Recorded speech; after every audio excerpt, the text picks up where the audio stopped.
कई लोग दौड़ रहे हैं, कितने लोग उसमें जीत रहे हैं। कई लोग आईएएस अधिकारी बनना चाहते हैं, कितने लोग बन रहे हैं। तो उसी तरीके से आईएएस की जो उपाधि है वो तो बेस्ट है ना, लेकिन उसके लिए दौड़ रहे सफल कौन होंगे? और वो है, उन्होंने कहा है कि हजारों लाखों लोग शेयर प्राइस के एक्शन में, यानी शेयर प्राइस जो चल रहा है उसे देखकर इन्वेस्टमेंट करते हैं। हजारों लोग कि कल क्या, आपको एक चीज बताऊं, इसके कस्टमर अगर आप सुन लो तो आप हैरान हो जाओगे कि इतने बड़े बड़े कस्टमर इस कंपनी के हैं sir. NTPC, Tata steel, HAL, भेल, इसरो दे दिया, इतना वो कर दिया, इतना जो भी ज़्यादा वजूद में रिटर्नों में बात होती है, समझ लो उस कंपनीज में होल्ड बन रहा है और उस कंपनी में जल्दबाजी में अपनी दिशा नहीं देखनी है। जितना भी मैं इसका काम बता रहा हूँ उस हिसाब से अगर ये कंपनी वर्क करती रही तो एक मल्टी मेगा शेयर बन जाएगा ये।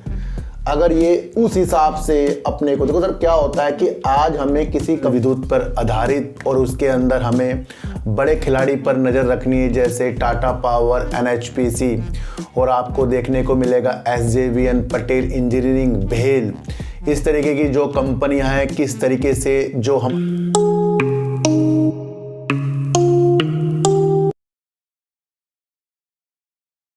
नमस्कार, मैं स्वागत करता हूं आपका अपने ही चैनल पर जिसका नाम है सार्थक बाजार से।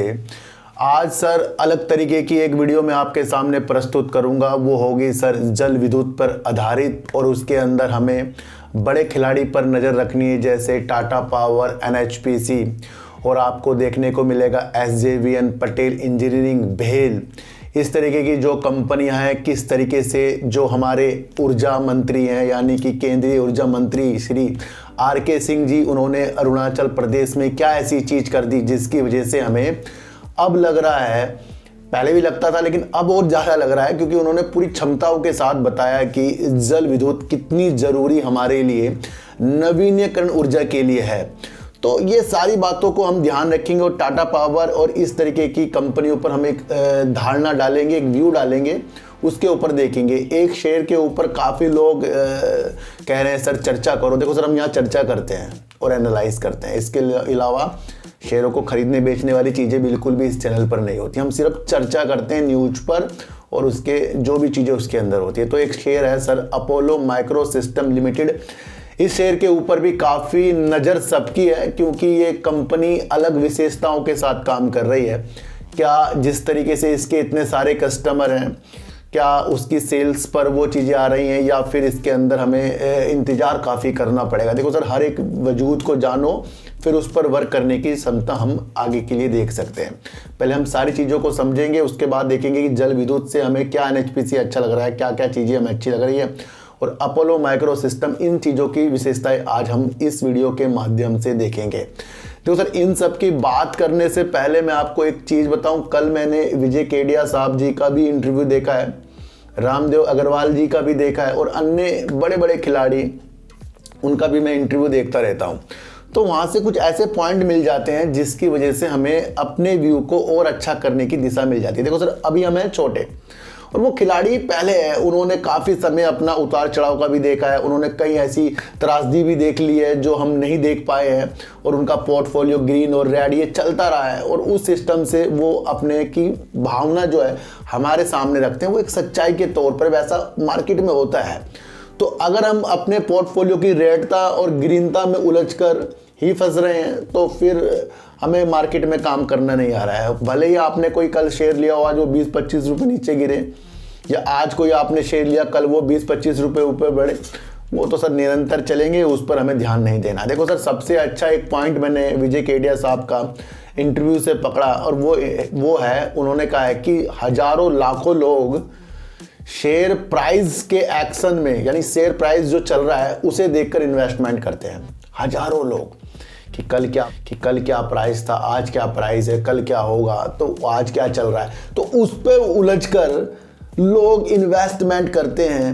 लेकिन कुछ ही लोग ऐसे हैं जो कंपनी की वैल्यू समझकर वर्क करते हैं कि कंपनी काम क्या कर रही है, क्या कंपनी का मैनेजमेंट आगे धमाल कर सकता है, कंपनी का व्यू क्या है, कंपनी किस क्षेत्र पर काम कर रही है, कंपनी को आगे जाकर क्या प्रोग्रेस हो सकती है, ये होती है एक वैल्यू। और उन्होंने कहा कि जो व्यक्ति इस तरीके से वैल्यू पर काम करेगा वो हमेशा पैसा कमाएगा समय देने पर, क्योंकि शेयर प्राइस का एक्शन एक तरह का सट्टा ही है सर, मैं आपको बता दूं, है ना सर। तो हमें क्या करना है, हमें काम समझने हैं, हमें उनकी इस बात से ध्यान रखना है कि लाखों लोग तो प्राइस पर ध्यान दे रहे हैं, लेकिन हम किस में ध्यान देंगे, हम देंगे काम पर। जैसे मैंने आपको भेल पर काम समझाए हैं, कोल इंडिया पे समझाए हैं, जेके टायर पर समझाए हैं, काफ़ी विशेषताओं के साथ अन्य अन्य कंपनियों के मैंने आपको काम विशेषताएं समझाई हैं, वैल्यू समझाई हैं कि क्या हमारे 2030 के लक्ष्य हैं और उस 2030 के लक्ष्यों के लिए कौन कौन सी कंपनियां वर्क कर रही है। तो वो एक वैल्यू है, उसमें हम नहीं देख सकते कि कौन अपर सर्किट मार रहा है, कौन लोअर सर्किट मार रहा है, हमें वो लक्ष्य पकड़ने हैं। तो ये एक ऐसी सोच उनकी हमारे अंदर डेवलप हो रही है और मैं आपके अंदर डेवलप कर रहा हूँ कि शेयर प्राइस जो चल रहा है, जैसे अभी अडानी के शेयरों में काफ़ी रंगीनता, फिर अभी गिरावट, इस तरीके से भी होता है, फिर उछाल हो रहे हैं, ये चीज़ों में नहीं उलझना है। अगर आपको अडानी ग्रुप के वजूद समझ आ रहे हैं, वैल्यू समझ आ रहे हैं, तब इन्वेस्टमेंट कीजिए। और आपको लगता है कि 50-100 रुपये भाग जाएगा तो मैं पैसे कमा के निकल जाऊँगा, ये मैंने आपको पहले ही बीते दिनों वीडियो में बता रखा है। तो ये एक चीज़ आपको अपनानी पड़ेगी सर। देखो सर, एक शेयर का मेरे सामने काफ़ी लोग सवाल कर रहे हैं, सर इस शेयर के बारे में बताओ, अपोलो माइक्रो सिस्टम लिमिटेड के बारे में। देखो सर, विशेष तौर पर ये जो है डिफेंस के लिए कंपनी वर्क करती है, जिसके अंदर सरकारी और प्राइवेट कंपनी भी शामिल है, इसे आपको समझना है।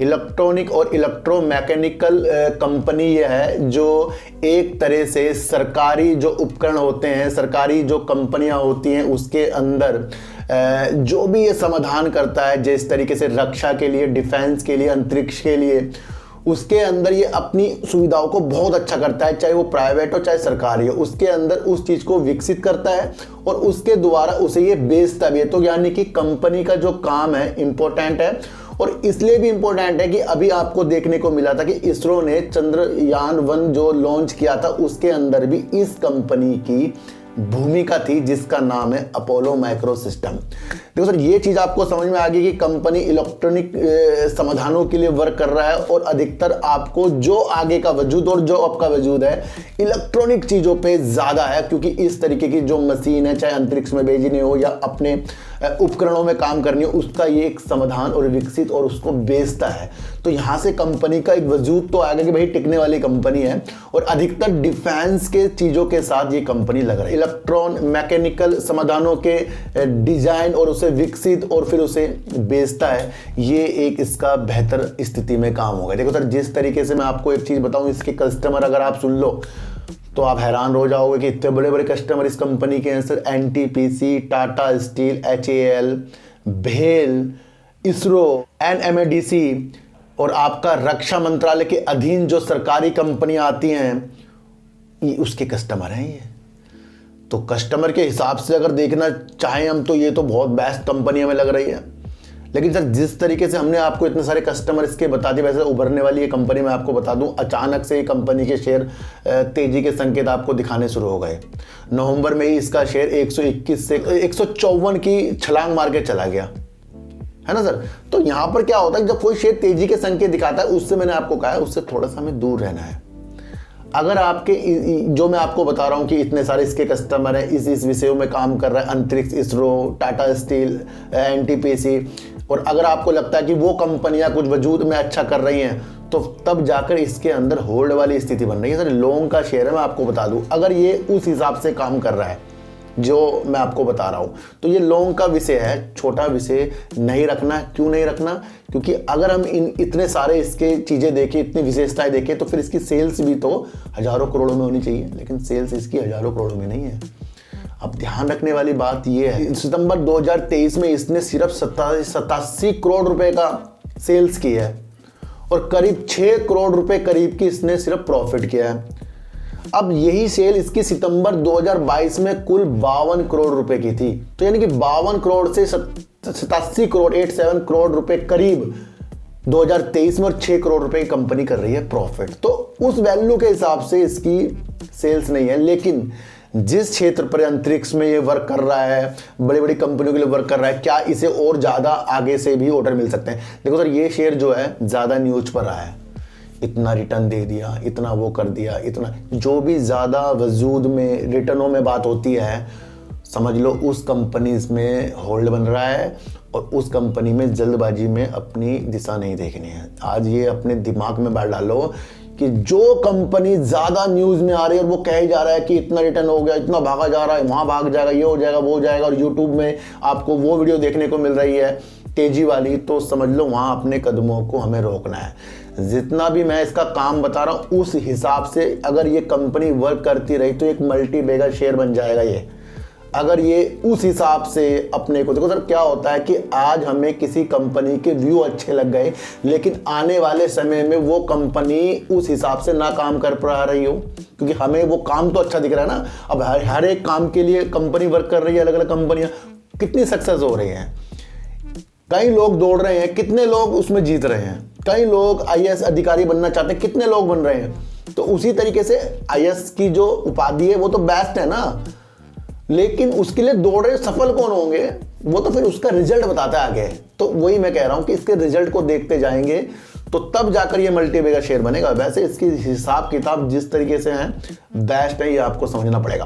तो एक बात और देखेंगे कि अभी इसके हम अगर प्रमोटर के तरफ हिसाब लगाएं, मार्च 2021 में इसके जो प्रमोटर थे 59.10% थे मार्च 2021 में, और इतने दिनों के बाद इन्होंने बिल्कुल भी अपनी होल्डिंग को कम नहीं करा। लेकिन सितंबर 2023 का अगर हम डाटा देखें तो कंपनी ने करीब 52.67% अपनी होल्डिंग को कर लिया है, जो पहले 59.10% की थी, यानी करीब 6% अपनी होल्डिंग को प्रमोटर ने इस तेजी में कम किया है।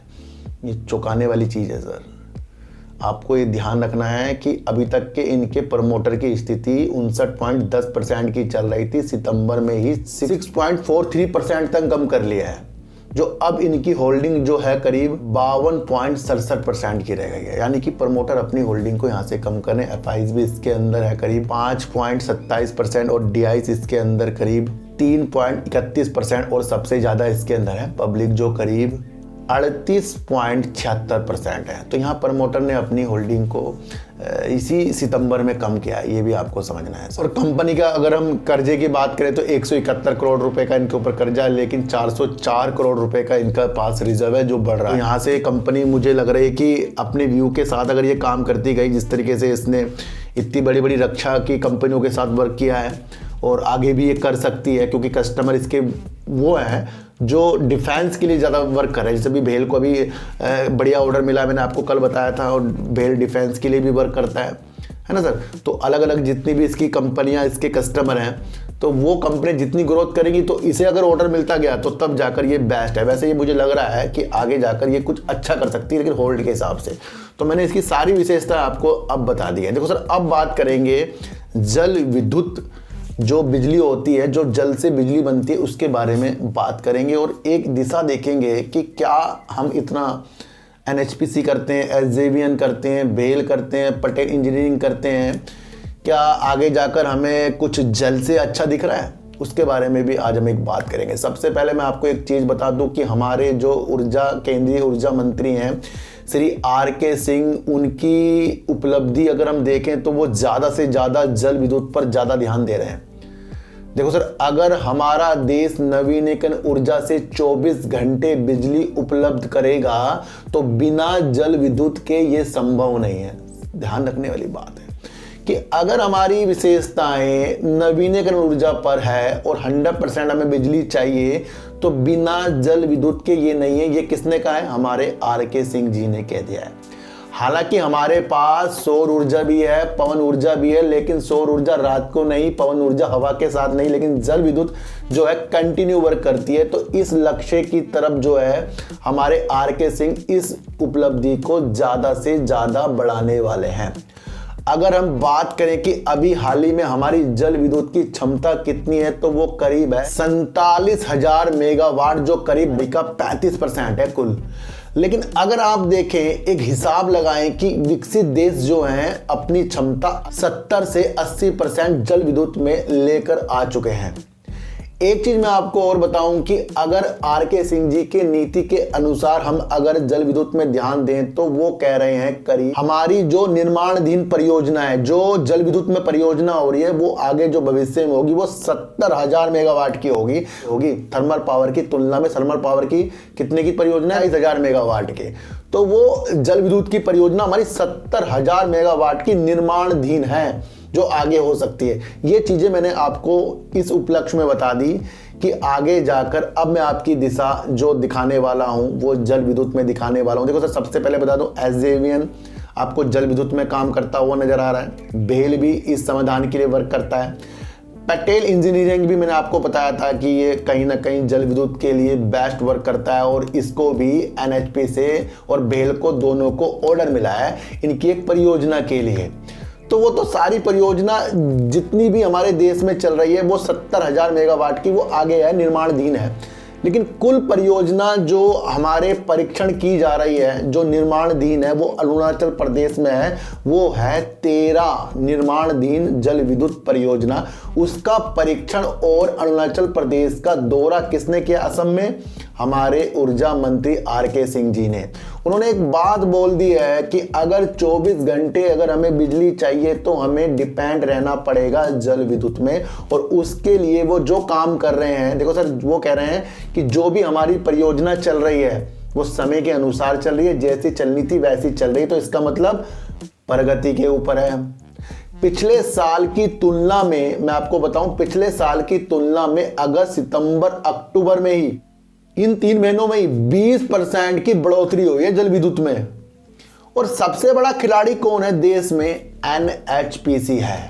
मैं आपको बता दूं कि प्राइवेट कंपनियां भी दौड़ रही हैं जल विद्युत के लिए, लेकिन एनएचपीसी एक बड़ा प्रदाता है जो अलग अलग समाधानों को जल विद्युत में विकसित कर कर अपनी क्षमता को बढ़ाता जा रहा है।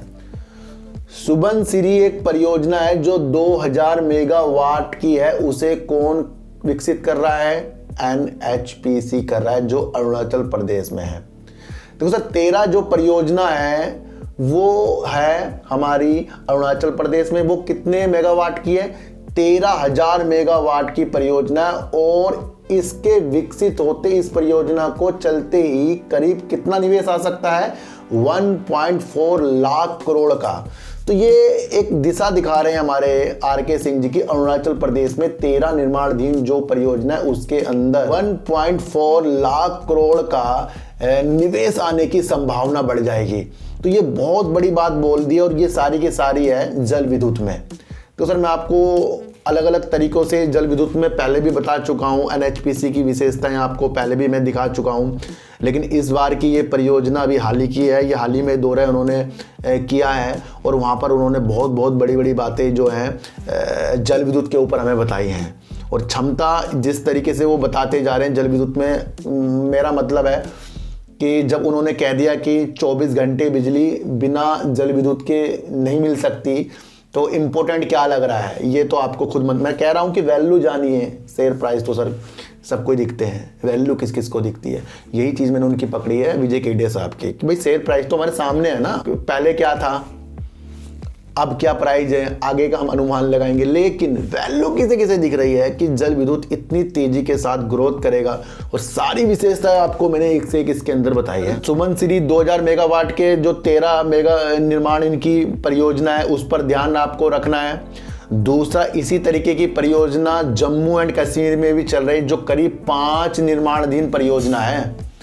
तो आर.के. सिंह जी कह रहे हैं हम बिल्कुल सही तरीके से बढ़ रहे हैं, और इसे आगे बहुत तरीकों से आगे बढ़ाने जा रहे हैं। तो यहाँ से हमें best SJVN, Patel engineering, NHPC, भेल, ये सारी जो कंपनियां देख लेनी चाहिए। और सबसे बड़ी बात उन्होंने जो बोली है सर कि 2030 तक हमारी जल विद्युत की जो क्षमता है 2 गुना हो जाएगी। तो यहाँ भी 2030 लक्ष्य आ रहा है। तो सर, मैं आपको एक चीज़ बता दूं कि लोग मेरे से ना टारगेट पूछते हैं, सर एनएचपीसी का टारगेट क्या हो गया, या फिर मैं जिस भी शेयरों में वीडियो बनाता हूँ उसका टारगेट क्या हो गया।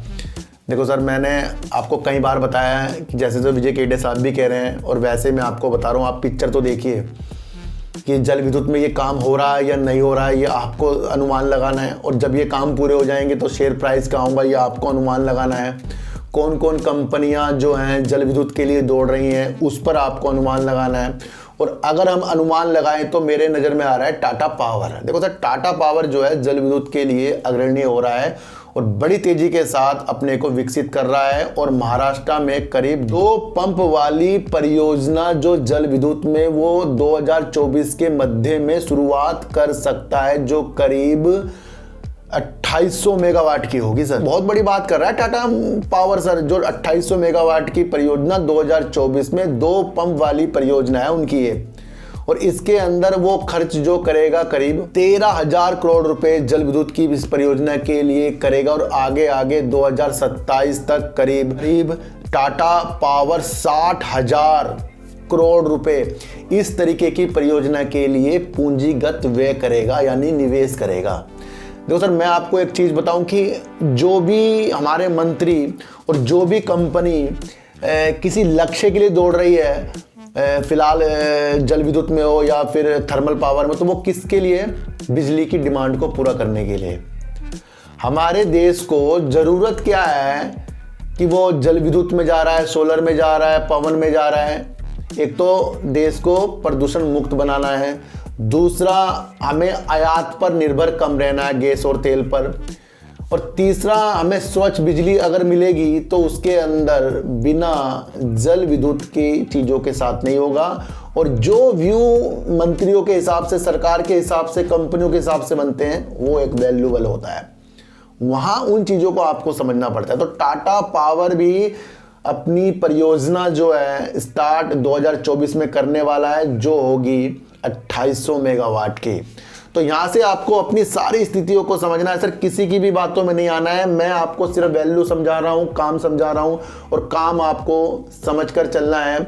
और एक बात मैं आपको और बता दूं कि yes bank, Suzlon, Vodafone idea, इस तरीके के जेपी पावर, इन सब छोटे छोटे शेयरों में हम सिर्फ एक ही चीज़ कर सकते हैं, कुछ शेयरों को लेकर अपने दूसरे अकाउंट में छोड़ सकते हैं, जैसे मैं आपको बताता हूं। क्योंकि ये जो शेयर होते हैं हमें बड़ी बड़ी परियोजना से अलग कर देते हैं। देखो सर, लिंक डिस्क्रिप्शन में और काफ़ी अकाउंट खुल रहे हैं, और उस अकाउंट का मकसद है अपनी वेल्थ को बढ़ाना, यानी कि हमें सिर्फ खरीद बेच नहीं करनी है, सिर्फ खरीद कर छोड़ना है।